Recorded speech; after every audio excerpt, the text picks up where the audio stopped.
টিকটকে যারা দুষ্ট ছেলে মেয়ে আছে এদেরকে বলছি, এই যে দেখছো যে ওয়াশিং মেশিনটা, এটা কিন্তু বেশ বড়, এটাতে কিন্তু কাপড় শুকানো যায়।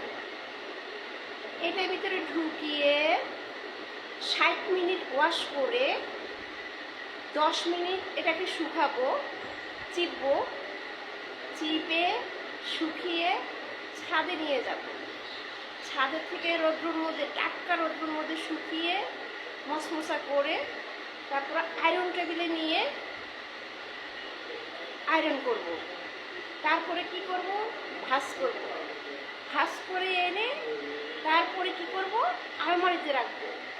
আলমারিতে রেখে 2-4 বছর পর আবার ওয়াশিং মেশিনে দেবো, আবার ধুবো, আবার ওয়াশিং মেশিনে দেবো, আবার ধুবো, আবার ওয়াশিং